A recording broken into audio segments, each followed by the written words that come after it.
Irmãos e minhas irmãs, nas leituras que nós acabamos de ouvir, nós somos, nessa tarde, chamados a refletir sobre algumas verdades fundamentais da nossa fé, relacionados à certeza mais fundamental da fé cristã, que é a ressurreição de Jesus e a nossa. E que, num contexto de um acampamento como esse, de cura e libertação, nós precisamos olhar para essas realidades com o coração impregnado pelo poder do Espírito Santo, porque nós sabemos, tanto aquilo que narra-se na primeira leitura, como esse episódio desse capítulo 20 de Lucas, é hoje uma das grandes fontes de dominação, contaminação, opressão e até mesmo possessão demoníacas. Quem prestou atenção na primeira leitura, percebe ali, no livro de Macabeus, nesse 6º capítulo, um resumo do que nós meditamos já no dia de hoje, especialmente hoje à tarde. A experiência da morte, da fragilidade humana que atinge a todos e a cada um de nós, mesmo sendo esse senhor Antíoco, nome medonho de feio, um rei tão importante. Não interessa o posto que você tem, chegará o momento em que cada um de nós precisará prestar contas da nossa vida a Deus. Mas alguns de nós, a exemplo desse elemento, senhor rei Antíoco, é capaz de dominar o mundo inteiro, mas não tem controle sobre si mesmo. Qual foi a causa da morte desse homem? O demônio da tristeza, que levou ao demônio da ira, da revolta, da autocondenação. É impressionante a linguagem moderníssima de um texto tão antigo. O rei ficou irado e profundamente perturbado, atirou-se na cama, olha a depressão, e caiu doente de tristeza, porque os acontecimentos não tinham correspondido à sua expectativa. Comento sobre isso no livro A Cura do Ressentimento, lá onde trabalhamos a questão científica disso aqui. Passou assim muitos dias, porque sua mágoa se renovava sem cessar e pensava na morte. A pessoa vai atolando nessa lamúria e pensava na morte e antecipava essa morte. Mandou chamar todos os seus amigos e disse: o sono fugiu dos meus olhos. Quantas pessoas vivendo da insônia, quanta gente falando que não consegue dormir. Essa doença eu não entendo como ela é possível. Eu não consigo acordar. Você fala, não durmo. Eu falei, meu Deus, que doença estranha. Eu, quando era operário, eu dormia no guidão da bicicleta. Eu chegava em casa da escola meia-noite, tinha que levantar às 5 para ir trabalhar na fábrica. Quando dava a reta ali assim da rodovia, lá perto onde morava a avó do Nelson, pegava aquela reta e falei, aqui dá dormir um soninho. Caía na beira da estrada. Dormia, que era uma beleza. O sono fugiu dos meus olhos e meu coração desfalece de tristeza. Gente, esse homem é rei. Esse homem tem poder para mandar e desmandar. E, no entanto, não é um retrato um pouco de tantas e tantas pessoas que, porque vivem muito mal, não sabendo viver a vida, acabam não compreendendo a morte, como nós vamos falar daqui a pouquinho quando olharmos no Evangelho? retrato fiel de tanta gente. Eu repito para mim mesmo: em que aflição eu fui cair, e a que desolação eu fui reduzido até o presente, eu que era bom e querido no tempo do meu poder. Querido no meu poder, gostava era do dinheiro dele, mas é uma bênção. Achava, todo mundo gosta de mim, o mundo gosta da gente enquanto a gente é útil para eles. Todo mundo gosta de mim, deixa de ser besta. A pessoa gosta de você enquanto você serve para alguma coisa. Ó, que não serve mais, igual fizeram aqui com a anta do rei Antíoco. Antíoco até o nome é meio parecido, né? É uma anta oca, Antíoco. Por isso que tem gente hoje fazendo terapia das vidas antepassadas. Você já fez essas? Você já sabe quem são as suas antepassadas? Preciso descobrir. É parente do Antíoco, a anta oca. Mas agora eu me lembro dos males que causei em Jerusalém. A consciência da pessoa, a sua também, a minha também. Chega uma hora que a nossa consciência martela. De todos os objetos de ouro e de prata, cobiça, que saqueei, e de todos os habitantes da Judéia, que exterminei sem motivo. Reconheço que foi por causa disso que todos esses males me fulminaram, e agora morro de tristeza numa terra estrangeira. Eu li esse texto enquanto riscava aqui em minha Bíblia e ficava pensando: que retrato mais medonho, mais pavoroso do ser humano moderno. Mas o Salmo disse que a pessoa cai na cova que ela abre. Se você está caído numa cova profunda, meu irmão, minha irmã, sinto muito em dizer para você, mas a Bíblia afirma que você caiu porque você cavucou. Versículo 16 do Salmo 9. Caíram as nações no fosso que cavaram, prenderam-se seus pés na armadilha que armaram. Observem como a primeira e a segunda leitura nos preparam para esse encontro pessoal com Jesus, que nós somos chamados a ter a partir desse capítulo 20 de Lucas. É espetacular,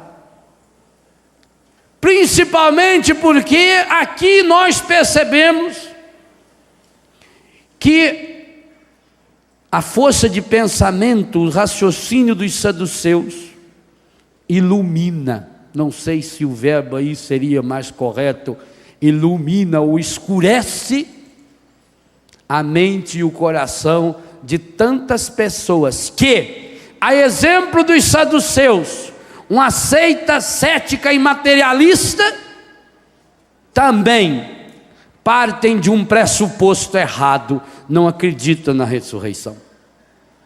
Veja que a primeira frase do Evangelho é essa: os saduceus negam a ressurreição.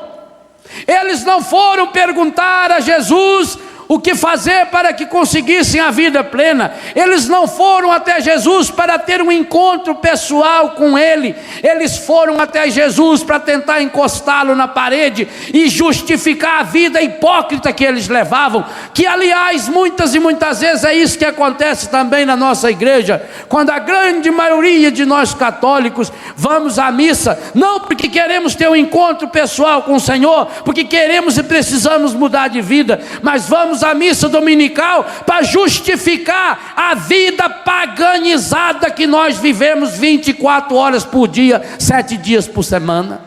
E é por isso que não há mudança de vida. Os saduceus vão até Jesus para tentar justificar, e vão até Jesus com um argumento demoníaco. Que história eles contaram para Jesus? Da mulher assassina que matou 7. Meu filho, Ela é prima irmã da Sara, aquela do Tobit, que tinha lá também aquele demônio Asmodeu. Lembra dele? Lembra que o Tobias também não queria casar com ela, porque ele nem sabia o caminho para ir na casa dela, mas já tinha chegado fofoca dela na casa dele. É interessante, ele não sabe aonde ir para buscar dinheiro, o pai tem que arrumar lá o anjo Rafael para ir junto, ele não sabia nada, não sabia nem que tinha parente lá, mas quando chegou lá a fofoca dela, ele já sabia. Coisa medonha, não. O encardido, ele anda a cavalo, é rápido que é uma coisa medonha. E aí ele não queria casar com ela, ele falou assim, eu tô achando ela bacana, né? Vi falar que ela já matou certo. É perigosa ela aí. Falou, não, o problema dela é outro. Nós vamos amarrar o encardido, é que eu quero ver. Eu quero ver sobre quem que o demônio tem poder. Capítulo 6 de Tobias. Sobre aqueles que casam banindo Deus de sua vida. Então não se refere pura e simplesmente ao matrimônio. A história que os saduceus eram um bando de gente tão besta, que para querer justificar o fato de não acreditarem na ressurreição, eles não foram capazes nem de criar uma história para Jesus, eles já vieram com a história pronta lá do Antigo Testamento. E aí Jesus começa a mostrar para eles que quando nós partimos de um pressuposto errado, nós não podemos chegar numa conclusão correta. Os fins não justificam os meios.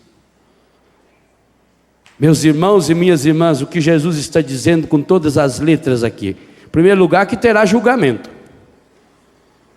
Segundo lugar, que existe uma vida eterna. Terceiro lugar, que você só será filho de Deus se você passar pela experiência da graça da ressurreição. Porque o argumento que Jesus diz é esse: eles serão eternos feitos anjos, mas pela ressurreição tornar-se-ão filhos e filhas de Deus. Mas eles passarão por um julgamento, versículo 35. Os que serão julgados dignos do século futuro e da ressurreição dos mortos não terão mulher nem marido? Claro, porque nós não vamos mudar o destino de nossa vida depois da morte. Aqui Jesus está fazendo uma seríssima condenação a essa doutrina pavorosa pregada pelo Espiritismo. Mas como é que Jesus podia condenar o Espiritismo, se Jesus falou isso há 2000 anos atrás, e o Espiritismo tem pouco mais que 150 anos? Acontece que Allan Kardec, aquele professor francês que sistematizou o Espiritismo, tentando agradar as pessoas, como aliás hoje tantas falsas religiões também tentam fazê-lo, ele foi juntar 3 correntes de pensamento, como se o cristianismo fosse só uma corrente de pensamento, e fundiu.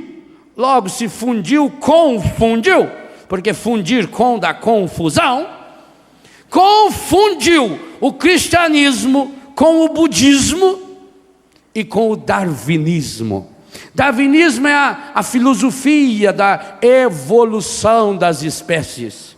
Budismo é a filosofia baseada no pensamento de Siddhartha Gautama, um príncipe que viveu há uns 4.000 anos atrás, em que prega que o ser humano é destinado ao nada absoluto, e que para se chegar a esse nada absoluto, ao nirvana, ele vai passando por etapas de transmigração de alma. A alma vai passando, vai migrando, através de um processo que ele chama metempsicose, que a pessoa então vai transformando-se num outro ser por várias etapas de reencarnação, até que ele por si mesmo se purifique, chegue então ao nirvana, ao nada absoluto. Baseado nessas 3 correntes, o cristianismo visto mais como cristandade do que cristianismo, o budismo também visto como uma filosofia de vida, e o darwinismo. Nessa confusão absoluta nasceu o Espiritismo, com um princípio muito agradável de que não existe o inferno eterno, de que Deus é... Olha como é que o demônio é terrível. Ele nos ensina coisas boas na hora errada. Como é que Deus, sendo tão bom, não vai então um dia converter o demônio? O problema do demônio não pode ser avaliado a partir da misericórdia de Deus. O catecismo da Igreja Católica diz com todas as letras: não é uma incapacidade contida na misericórdia de Deus que impede a conversão demoníaca, mas é a radicalidade da sua decisão. O demônio, como um ser livre, anjo livre, ele fez uma opção radical contra Deus. E porque fez essa opção, ele agora quer nos levar também a fazê-la. E como nós temos a liberdade, nós também podemos fazê-la. E Deus o livre e guarde. Mas a fé da nossa igreja nos diz que, assim como a decisão do demônio foi radical, ou seja, é absolutamente impossível a conversão do demônio. Isso é uma certeza de fé da Igreja Católica Apostólica Romana. Eu não aceito isso, padre, não aceito que se dane, deixe de ser católico. Agora, se você é católico, você assume a sua fé para valer, ou deixa de sê-lo.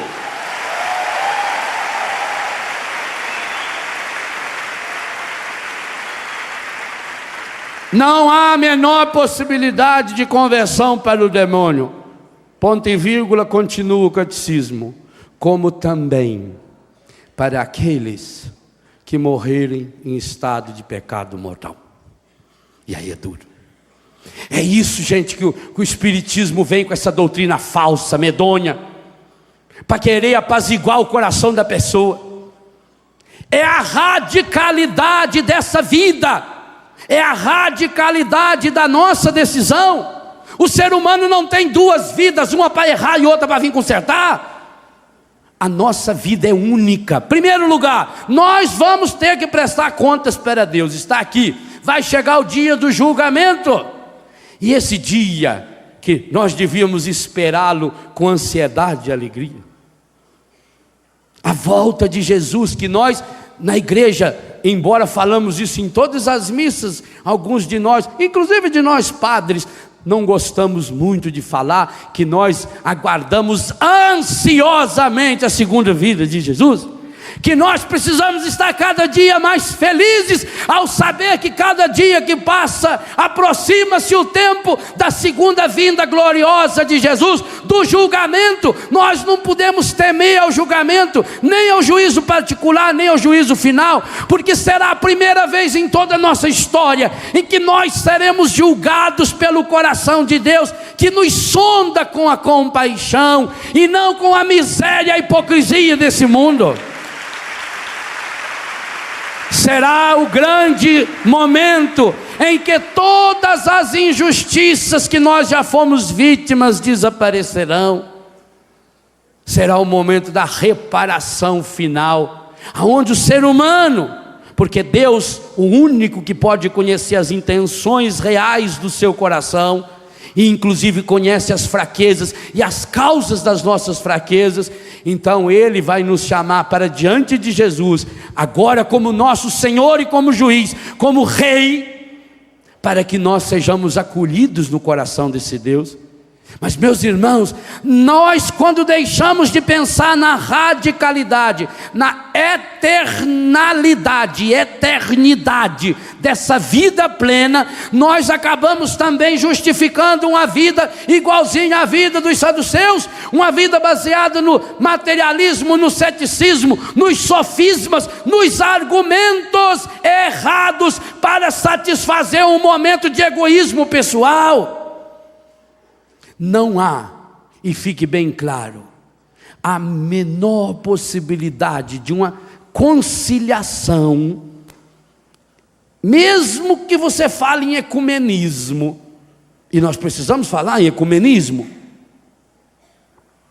mas não existe, e isso é importante que fique bem claro, a menor possibilidade de conciliação entre a teoria da reencarnação e a teologia, a certeza da ressurreição.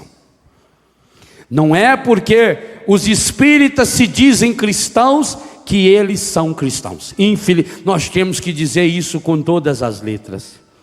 Porque o princípio que está motivando esse movimento espírita, que hoje espalha-se pelo mundo, especialmente através da nova era, porque prega uma religião light, uma religião que não me compromete, e principalmente porque vem ao encontro da pessoa como resposta mágica.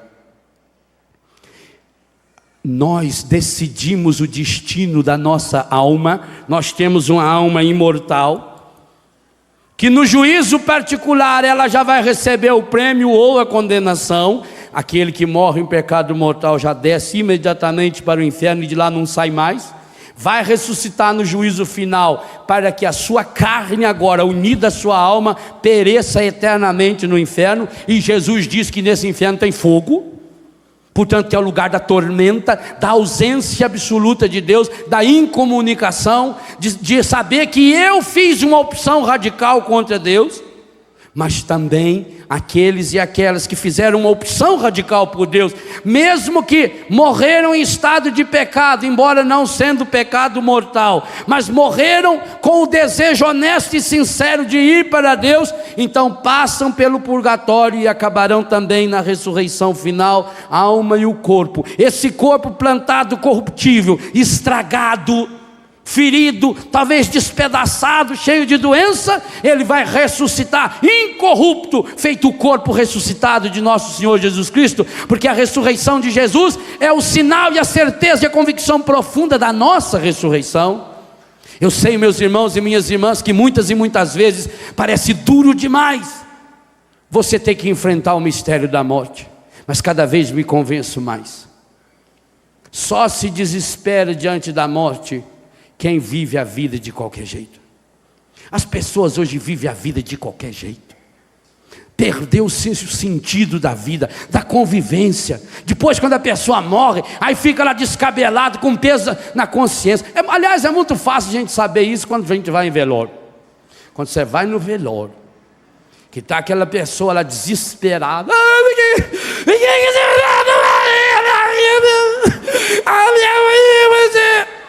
Pode saber, peso de consciência. Não viveu como devia ter vivido? E depois então, em vida nunca mandou um bilhete para a pessoa. Em vida nunca mandou uma mensagem no celular, eu te amo. E depois de morto vai mandar carta. Deixa de ser besta. O sujeito não sabe nem o endereço da casa dele. Tanto que tem que ir numa besta de um tio de santo lá não sei na onde. Nós precisamos parar de viver na mentira. Mas a morte é a única certeza. Qual é a única certeza que cada um de nós aqui tem? Mas acontece que nós não tomamos posse ainda da morte, do poder da morte e da ressurreição de Jesus em nossa vida. E enquanto isso não acontece, sabe o que acontece conosco? Somos prisioneiros da morte. Abre a sua Bíblia aí. Vamos ler 2 versículos da carta aos Hebreus. Hebreus, capítulo 2.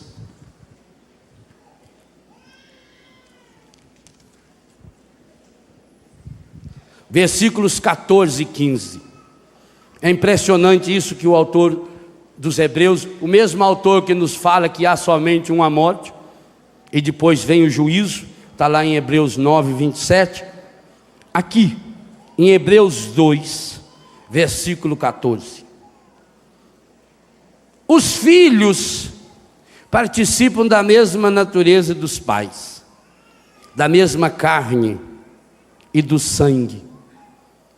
Jesus, ele participou também da morte, a fim de destruir pela morte aquele que tinha o império da morte. Isto é quem? Lê alto aí. Quem é que tinha o império da morte? E Jesus, passando pela morte, a enfrentou para destruir pela morte. Jesus não fugiu da morte.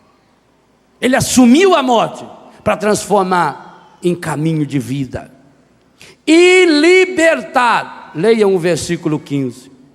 Aqueles que, pelo medo da morte, estavam toda a vida sujeitos a uma verdadeira escravidão. Vamos repetir? Jesus assumiu a morte para destruir pela morte aquele que tinha o império da morte, isto é,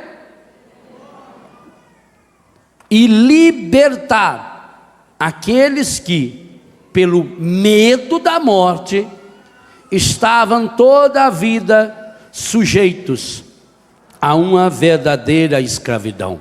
Isso aqui é muito sério, porque nós estamos meditando a necessidade de sermos inteiramente do Senhor nosso Deus, e para isso, Padre Jonas profeticamente está nos colocando um texto que precisa ser multiplicado.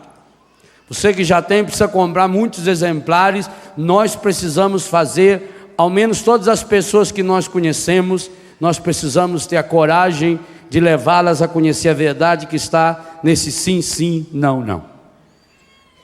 E por isso que a capa desse livro é verde e vermelha, porque se o verde é o sinal aberto para essa vida plena, o vermelho é pare. Quer dizer, você não pode passar.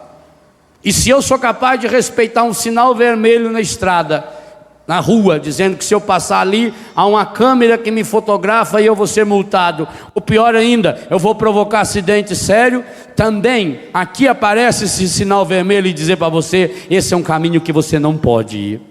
O vermelho da capa desse livro aqui, o não, não, significa que há semáforos espirituais, dizendo aqui para você, você não pode ir. Mas por que eu não posso ir? Porque se você passar, não se trata pura e simplesmente de uma multa que você vai levar, não se trata pura e simplesmente de um guarda que vai anotar a placa do seu carro. Se você passar esse sinal vermelho, lá na frente tem aquele buraco, aquele abismo, aquela cratera, e a fé da igreja diz que esse abismo é irreversível, que o inferno é irrevogável, é irreversível, que não tem saída de lá, e nós precisamos tirar nossos filhos, nossas filhas, nossos irmãos, nossos amigos que estão caminhando presos ao medo da morte, para a destruição da morte, para o inferno. É hora de salvar aqueles e aquelas que estão amarrados pelo demônio. Olha bem isso que o autor dos Hebreus nos fala, meus irmãos, é coisa muito séria. E você lendo esse texto, você vai perceber como é que pessoas boas, o Padre Jonas fala da própria família dele, ou da própria experiência dele, que como jovem sacerdote também acabou entrando num começo de um caminho desse, graças a Deus, acordou a tempo, viu o sinal vermelho a tempo, e por isso hoje ele pode ser sinal verde para tanta gente que precisa encontrar o semáforo aberto que leva para essa vida plena. Mas ele precisou ver o sinal vermelho. E meus irmãos, eu disse ao padre, primeira vez que eu peguei o livro, uma das coisas que eu gostei é que não aparece aí o sinal amarelinho. A escrita está em amarelo. É atenção, porque nessas realidades não existe meio termo. Ou é verde ou é vermelho. Ou você para, ou você entra nesse caminho sabendo o salário do pecado é a morte. Mas não é a morte física, essa eu vou morrer, você também vai. Talvez você vai morrer hoje. Não sei. Quanta gente que nunca morreu está morrendo? Sim, senhor. Pessoa deita, olha que acorda, está morta. Aí fecha os olhos, não. Você sabia que você vai morrer? Hoje, amanhã, depois de manhã, não sei lá quando. Mas você sabia, pior ainda, que pode ser uma morte eterna? Que inclusive depois da ressurreição, do juízo final, é para continuar morrendo? Você quer viver essa vida? Se você não quer, não queira que ninguém possa ir por essa vida. Nós temos que libertar as pessoas que estão aqui, como diz o autor da carta aos Hebreus, libertar aqueles que pelo medo da morte estavam toda a vida sujeitos a uma verdadeira escravidão. São Paulo vai dizer a mesma coisa aqui para nós. Olha lá, 1 Tessalonicenses, bem pertinho aí de Hebreus, primeira carta aos Tessalonicenses, capítulo 4, versículo 13. Irmãos, não queremos que ignoreis coisa alguma a respeito dos mortos, para que não vos entristeçais como os outros homens que não têm esperança. E aí vira a página. Pela morte nós vamos estar para sempre com o Senhor. Versículo 18. Portanto, consolai-vos uns aos outros com estas palavras. A Bíblia nos dá uma certeza. Nós não podemos ter medo da morte, porque quando nós temos medo da morte, nós acreditamos nas falsas doutrinas relacionadas à morte. Primeira grande falsa doutrina, reencarnação. Mas Deus não é misericordioso e não me dá chance. Acontece que a reencarnação também, a exemplo do que fez os saduceus, que partiram de um princípio estragado, e que Jesus vai falar. E aliás, se você ler esse mesmo evangelho em São Marcos, ele vai dizer: o grande problema seus é que vocês não acreditam na palavra e no poder de Deus. Também o princípio da reencarnação está errada. Não se trata da misericórdia de Deus, trata-se de que Deus respeita o ser humano. Se você não se respeita, isso é problema seu. Deus respeita você porque Ele sabe quem você é. Ele criou você à imagem e semelhança dEle.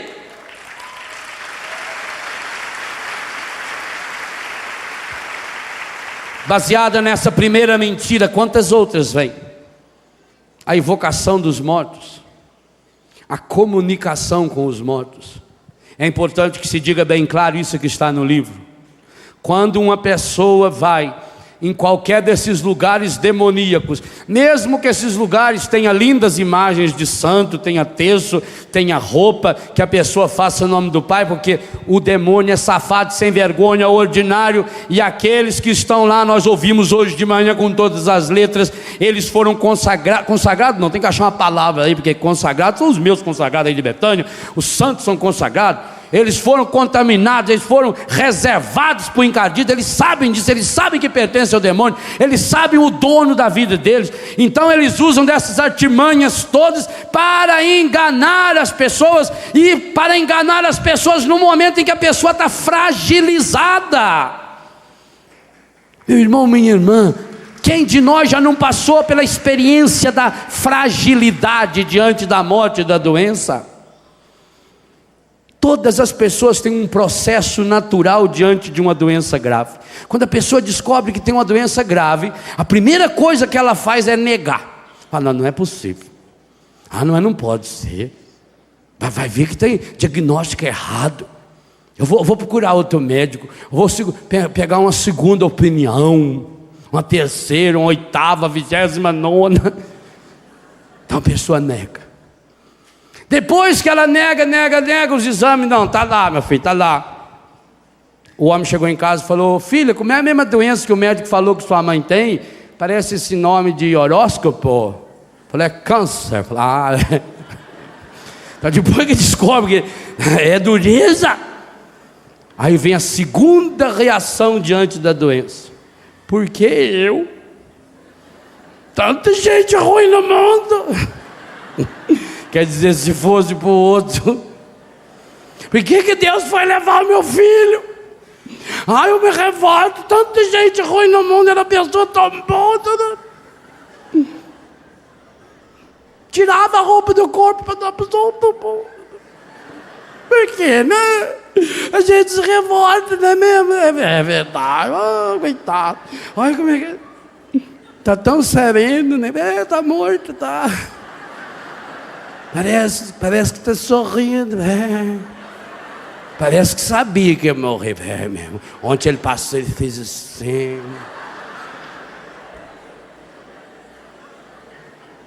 É a mesma coisa em todo lugar, né?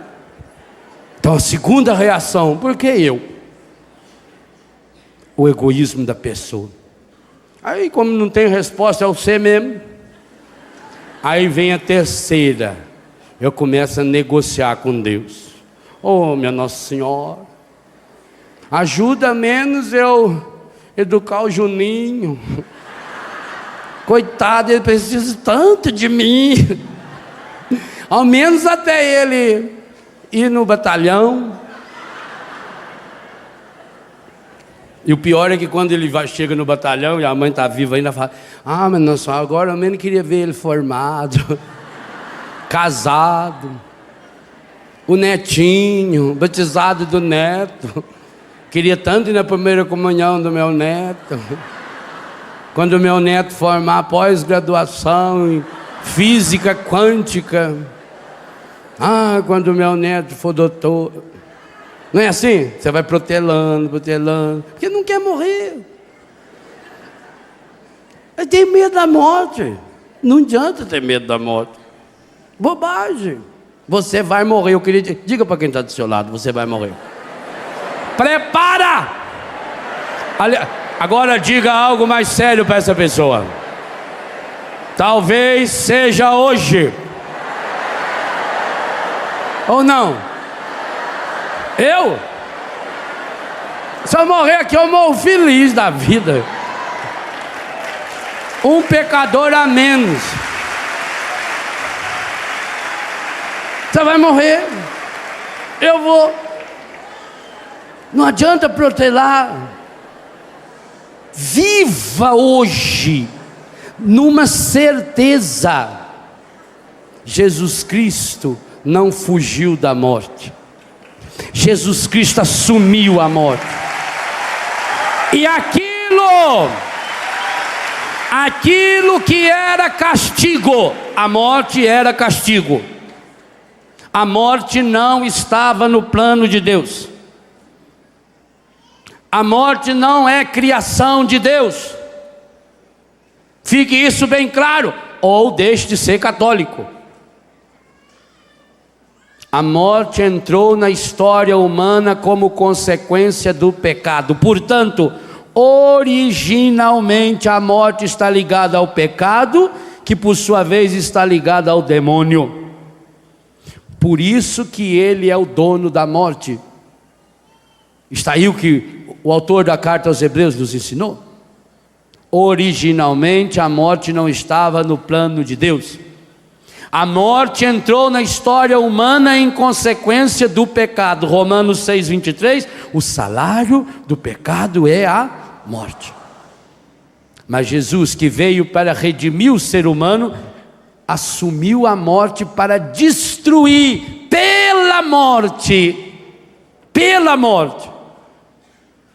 o sentido negativo dessa morte. E por isso o cristão que acredita em Jesus, ele descobre um sentido redentor da morte. E por isso, absurdo dos absurdos, mas a igreja tem coragem de cantar na noite da vigília pascal, quando acende as velas no círio, no fogo novo, a igreja toda iluminada, o diácono ou o sacerdote canta aquele canto lindo chamado Exultat. E lá no meio daquele cântico há uma frase espetacular que diz: ó feliz culpa de Adão, que nos mereceu tão grande Redentor. Quando você tiver a oportunidade, leia o ofício das leituras no sábado da ressurreição, o sábado santo. A descrição maravilhosa do encontro de Jesus com Adão no inferno. Quando Jesus desce e vai lá libertar Adão, o primeiro criado por Deus. O encontro de Jesus, o novo Adão, para libertar o primeiro Adão que estava sucumbido pelo poder da morte. Jesus triunfou da morte pela morte. Por isso nós rezamos no prefácio dos mortos: para aqueles que creem em vós, a vida não é tirada, mas transformada, e passado esse corpo terreno, nos é dado no céu um corpo imperecível, um corpo semelhante ao corpo ressuscitado de Jesus. Então nós podemos também, meus irmãos, e aqui está um ensino maravilhoso, que ele vem dando show para o mundo inteiro, o poder redentor do sofrimento humano, que vem explicitamente nos ensinando sua santidade, o Papa João Paulo II. Por causa da morte de Jesus e da vitória de Jesus sobre a morte, o sofrimento humano tem sentido. E eu uno a minha carne, o meu sofrimento, à paixão redentora de Jesus. Quando alguns jornais do mundo diziam que o Papa, no mês passado, iria renunciar, ele poderia fazer isso.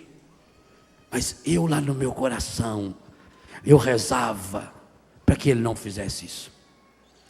Eu confesso a vocês que eu ia ficar meio decepcionado. Porque o mundo fica boquiaberto de ver quando esse homem, carregando muito mais o peso do pecado da humanidade nas costas, tem a coragem de falar de Jesus enquanto o mundo fala do sofrimento dele. Tem a coragem de continuar ensinando ao mundo a santidade da vida, que o sofrimento é uma escola de vida, que o sofrimento é como se fosse uma semente que tem uma casca dura e amarga, mas que lá dentro ele tem a seiva de uma vida perene. Ah, meus irmãos, o mundo light, o mundo espírita, o mundo da reencarnação precisa conhecer o evangelho da dor, não para fugir da dor, como fez Buda ou tentou fazer Siddhartha Gautama, mas para assumir a dor como consequência do pecado da humanidade, mas como caminho redentor, como caminho de transformação. Então cada um de nós também pode ir associando a sua dor à dor de Jesus, a paixão e morte de nosso Senhor Jesus Cristo, para que unidos a Ele na sua dor, na sua paixão, na sua cruz, também estejamos unidos com Ele na sua ressurreição, porque a sua ressurreição é primícia da nossa, e vã seria a nossa fé se Cristo não tivesse ressuscitado. Meu irmão, minha irmã, renuncie pelo amor de Deus todas as contaminações que o Espiritismo enfiou na sua cabeça, das vezes que você acreditou nessas bobagens de evocar os mortos, porque quem abaixa é só quem vive lá embaixo, e quem de fato abaixa quando a pessoa evoca os mortos é o próprio demônio, porque se o demônio é capaz de se travestir de anjo da luz, quanto mais se travestir de um defunto, que diga-se de passagem, você nem conhece ele direito, tanto não conhece que está em dúvida com a própria salvação dele. Então, meus irmãos, quando vier essa dúvida por um ente seu que já morreu, olha para você enquanto é tempo. A certeza da morte dá para mim e para você a garantia de que nossa vida não é eterna nesse mundo, que nós estamos aqui de passagem, que nós só temos o tempo dessa vida para fazer o bem, que só tem sentido nessa vida quando gastamos a nossa vida por uma causa. Quantos de nós estamos pedindo a cura das nossas enfermidades só para que a gente continue fazendo mal, continue no erro, continue no egoísmo, continue na mentira, continue na gula, na luxúria, na preguiça, na ira, na tristeza e na cobiça? Quantos de nós? É hora de nós enfrentarmos a certeza de que a ressurreição de Jesus conclama a que cada um de nós assumamos uma vida ressuscitada. Está lá em Colossenses 3, ressuscitados com Cristo, buscai as coisas do alto.